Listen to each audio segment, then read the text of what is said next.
Some of the most powerful companies in history built billion-dollar empires selling nothing.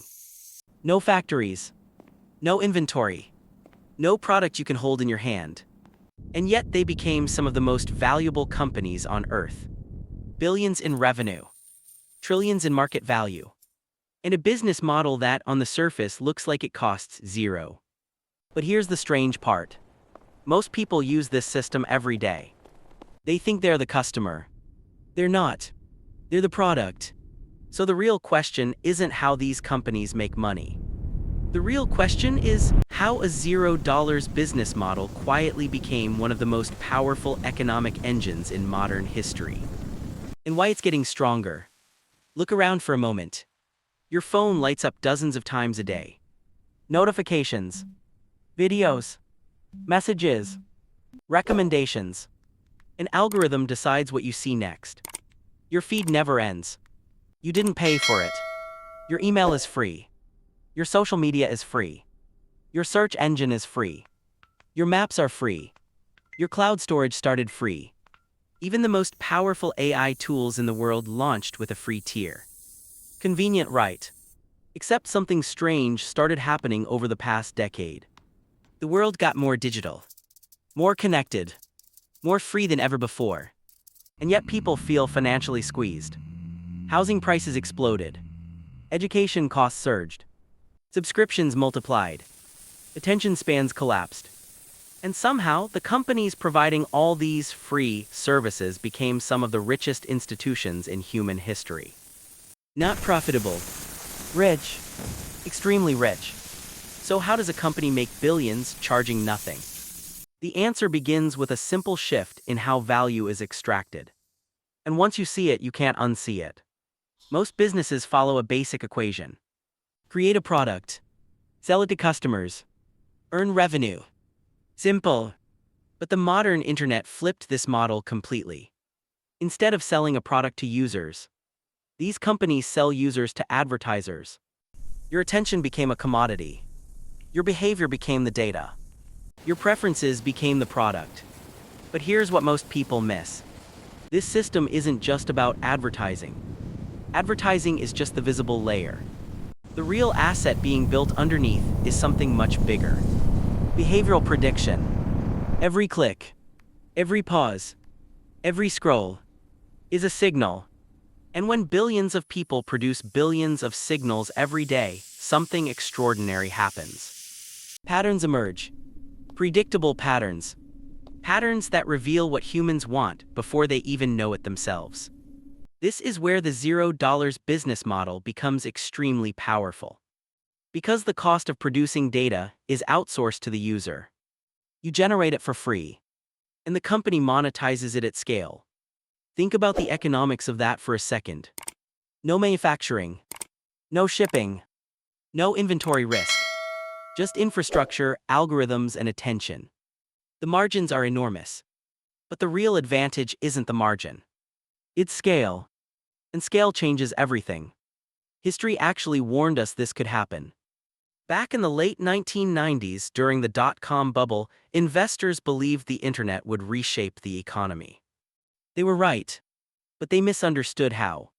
Most early internet companies tried to replicate traditional business models online. Selling products, charging subscriptions, and many of them collapsed when the bubble burst in 2000. But one company quietly discovered a different strategy. Instead of charging users, they built the most efficient advertising machine ever created. That company was Google. Their insight was simple but revolutionary. People searching the internet reveal intent. And intent is the most valuable signal in marketing. A person searching best laptop under $1,000 isn't browsing. They're preparing to buy. Google connected that moment of intent with advertisers. The result? A business model that printed money. But it didn't stop there. Because another company realized something even more powerful. Intent is valuable. But behavioral data is even more valuable. That company was Facebook. Instead of waiting for people to search, they tracked what people liked, shared, and watched. Suddenly, advertisers didn't have to wait for intent. They could predict it. And that's when the $0 model became unstoppable. But here's the twist most people still don't understand. The real product wasn't advertising. It was human attention at planetary scale.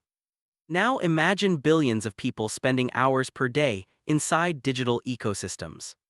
Scrolling, watching, reacting, arguing, creating content for free. Every action generates more data. Every data point trains better algorithms. Better algorithms capture more attention. More attention generates more data. It's a self-reinforcing loop. A feedback cycle economists sometimes call a data network effect. And once a company reaches global scale, the system becomes incredibly difficult to compete with. Because new competitors don't just need better technology. They need better data. And data only comes from users. Which creates a strange paradox. The bigger the platform gets, the better it becomes. The better it becomes, the harder it is to replace. Which is why a handful of companies now control enormous portions of the digital economy. But here, where the story gets more interesting. Because this model didn't stop with social media. It spread everywhere. Streaming platforms, app stores, search engines, mobile operating systems, even artificial intelligence. Many of the most powerful AI tools today launched with the same familiar strategy. Free access first. Mass adoption second. Monetization later. Sound familiar? Because the $0 model is no longer just a tech strategy. It's an economic strategy. And it works incredibly well in a world flooded with liquidity. But systems like this also follow cycles. We've seen versions of it before. During the 1970s inflation era, easy money fueled massive asset booms. In the late 1990s, cheap capital flooded internet startups. In the 2000s housing boom, credit expansion pushed real estate prices to extremes. Every cycle begins with a powerful narrative. Technology will change everything. Growth will continue forever. The old rules don't apply anymore. And sometimes, those narratives are partially true. Technology really does reshape the economy. But markets still move in cycles. Capital flows. Confidence rises. Then eventually something shifts. The narrative weakens. Liquidity tightens. Investors start asking harder questions. Which brings us back to the $0 business model. Because it depends on one fragile thing. Attention. And attention behaves like a market. It saturates. It fragments. It moves.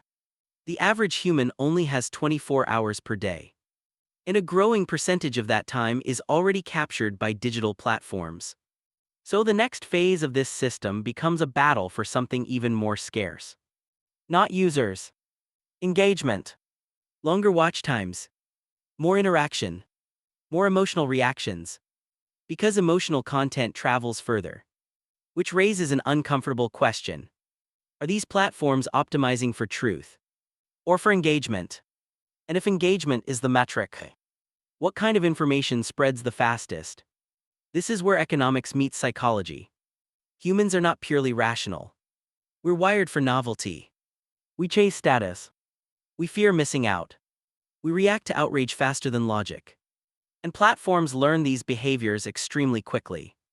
Algorithms don't care about ideology. They care about engagement signals. If something triggers strong reactions, the system amplifies it.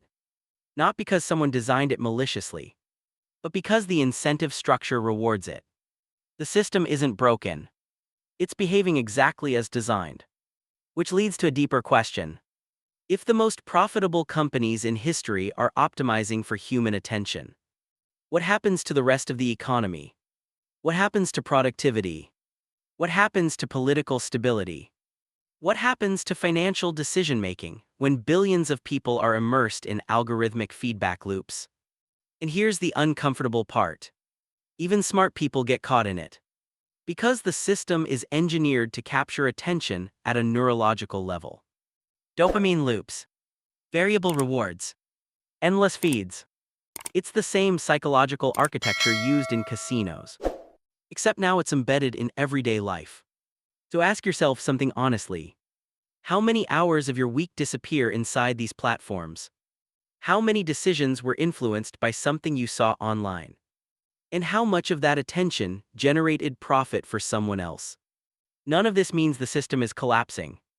In fact, it may keep expanding. Artificial intelligence could make the model even more powerful. Algorithms will understand human behavior more deeply. Content will become more personalized, more immersive, more convincing. The line between entertainment, information, and influence will blur even further. But every powerful system eventually faces limits. Regulation, user fatigue, technological disruption, or simply changing incentives. History shows that dominance rarely lasts forever.